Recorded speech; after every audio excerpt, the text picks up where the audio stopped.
Eleanor had always put others first. Her children, her husband, her friends, everyone had taken precedence over her own needs. Birthdays planned, meals cooked, late-night comforting words whispered over the phone, her life had been a quiet symphony of selflessness. But now, at 67, with her children grown and her husband long gone, she found herself staring at the empty spaces of her home, realizing she had neglected the most important person in her life, herself. The silence was the hardest part. Mornings stretched endlessly without hurried footsteps or the sound of laughter filling the hallways. Evenings were longer, the television humming softly in the background, an inadequate replacement for human conversation. She had spent years convincing herself she didn't need anything more than what she had given, but lately, a quiet voice inside her whispered that it was time to reclaim herself. So, with a mixture of trepidation and determination, she signed up for a gym membership. It was a small step, but it felt monumental. She hadn't expected to enjoy it. The gym was a place she had always associated with younger, more athletic people, but as she stepped through the doors, she was surprised to find a mix of ages, backgrounds, and abilities. The sound of weights clinking, rhythmic music pulsing in the background, and the low hum of conversations created an atmosphere that was both intimidating and inviting. She inhaled deeply, adjusting the strap of her gym bag, resisting the urge to turn around. And then she met Daniel. Daniel was in his mid-50s, his athletic frame suggesting years of dedication to fitness. His warm brown eyes and steady, reassuring presence immediately put Eleanor at ease. He introduced himself as her trainer for the day, extending a firm but friendly handshake. His grip was strong, grounding. Eleanor found herself smiling back, a nervous energy fluttering in her stomach, something she hadn't felt in years. Their first session was simple. Daniel guided her through gentle exercises, demonstrating each movement with ease and patience. He adjusted her posture with a light touch, his encouragement never condescending, always supportive. "How does it feel being back in a gym?" he asked as they paused for a break. Eleanor wiped a bead of sweat from her forehead and chuckled. "A little intimidating, if I'm honest. But with you here, it's not so bad." Daniel smiled, a glint of something unreadable in his gaze. "You're doing great. I can tell you've got a lot of determination." As the session continued, Eleanor found herself enjoying the process in a way she hadn't expected. There was something grounding about the rhythm of movement, the gentle ache in her muscles reminding her that she was still capable, still strong. Each repetition, each stretch, was a quiet rebellion against the years she had spent neglecting her own body. By the time their session ended, she felt exhausted yet invigorated, an unfamiliar but welcome sensation. She stretched her arms, rolling her shoulders, feeling the satisfying tension of worked muscles. "You did amazing today, Eleanor," Daniel said as they walked toward the exit. "Looking forward to seeing you again." She nodded, a warmth spreading through her chest at his words. There was something about him that made her want to return, not just to the gym, but to the feeling he gave her, the way he made her feel seen. It had been a long time since someone had looked at her and recognized more than just a mother, a widow, a woman past her prime. She stepped out into the crisp evening air, inhaling deeply.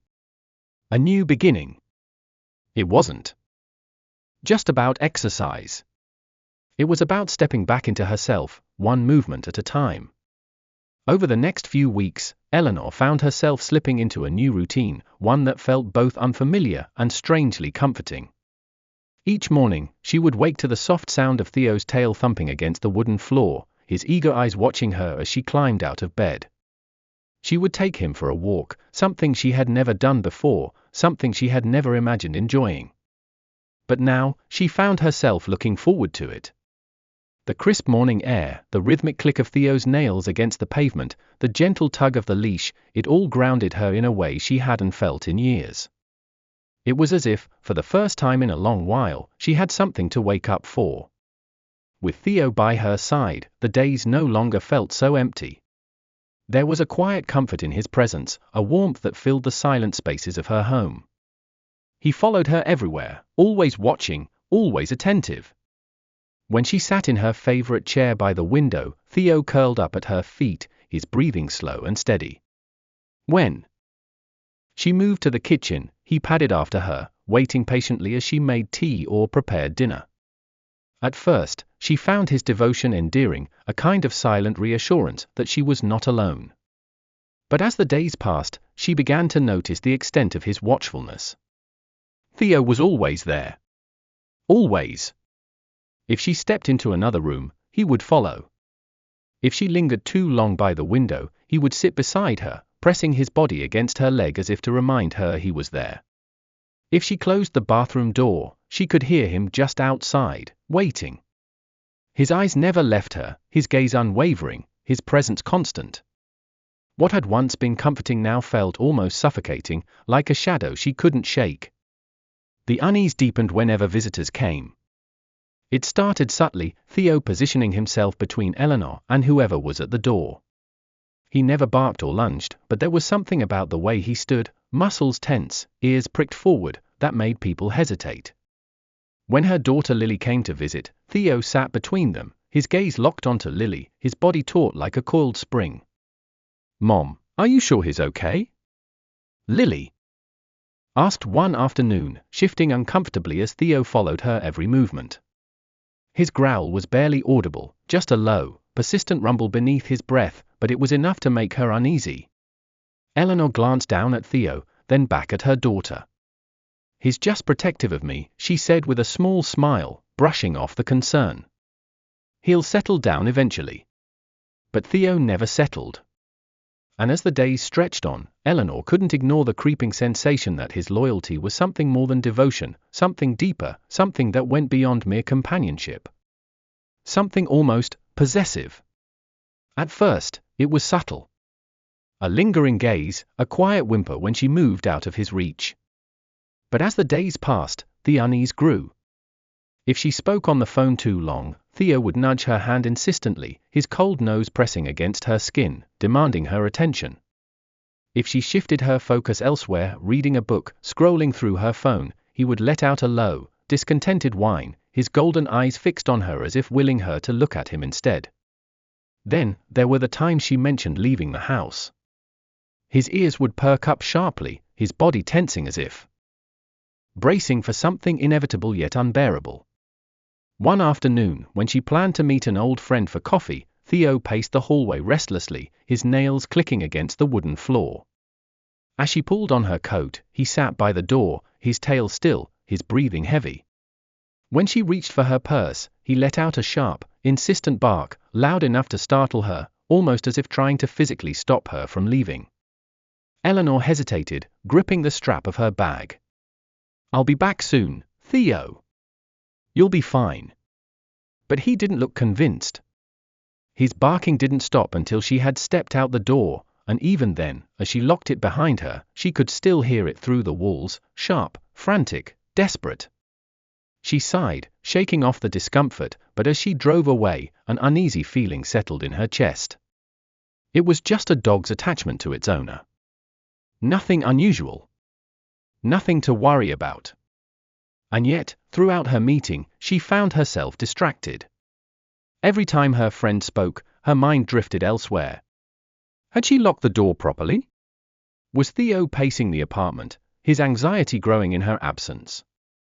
She could almost picture him, circling the living room, ears flicking at every distant noise, waiting. The worry felt absurd, he was just a dog. But the pull she felt toward him was undeniable. It was more than just concern. It was an unshakable, gnawing sensation, as if part of her had been left behind with him. "You seem a little off today," her friend Judith observed, stirring her tea gently. The warm scent of chamomile filled the air between them. "Everything okay?" Eleanor hesitated, tracing the rim of her cup with a finger before sighing. "It's Theo. He hates when I leave. I guess he's just gotten so attached to me." Judith set her spoon down with a soft clink. "It's good to have companionship, but be careful, Eleanor. You don't want to build a cage around yourself." The words lingered long after their conversation ended. That night, Eleanor lay in bed, staring at the ceiling while Theo curled at her feet, his steady breathing a familiar rhythm in the silence. She thought about Judith's words. A cage. Was that what this had become? At first, Theo had been her solace.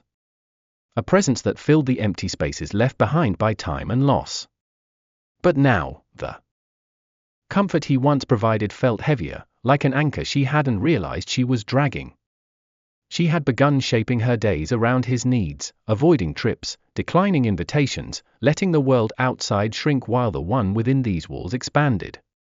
She turned onto her side, watching the moonlight trace faint patterns on the ceiling. It was easier to pretend that this was enough. That her world, small as it was still whole. But was it? Her fingers skimmed the soft fur at Theo's back. He stirred slightly but remained asleep, his trust in her absolute. Eleanor knew she had a choice to make. She could continue living within the safe, predictable comfort of isolation, wrapped in Theo's unwavering devotion. Or she could start stepping outside of it, reclaiming the pieces of herself she had long forgotten, the ones that still yearned for something more. But the thought of creating distance between them filled her with an almost paralyzing dread. What would her life look like without Theo always there? The idea of his absence felt like an open wound she wasn't sure would ever heal. Would she feel liberated? Or unbearably alone? The questions looped endlessly in her mind, offering no clarity, only a deepening sense of unease. She sat by the window, watching the moonlight stretch long silver fingers across the wooden floor. The silence of the house was deafening, amplifying the thoughts she had long avoided.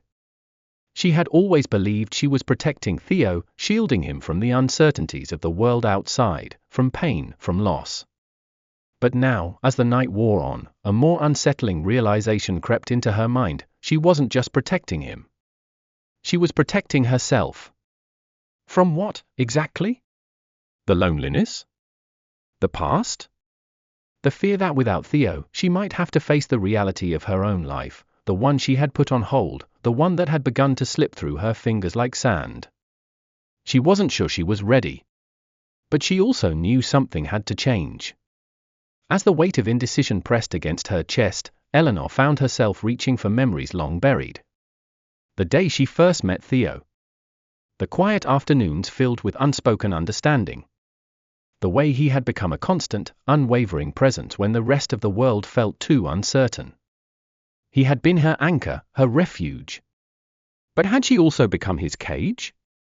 She exhaled, slow and measured, tracing patterns on the frost-kissed windowpane. The choice ahead wouldn't be easy. It might even break her. But for the first time in a long while, Eleanor allowed herself to consider the possibility that maybe, just maybe, there was life waiting for her beyond the comfort of Theo's unwavering gaze. And maybe, if she was brave enough, she could finally step into it.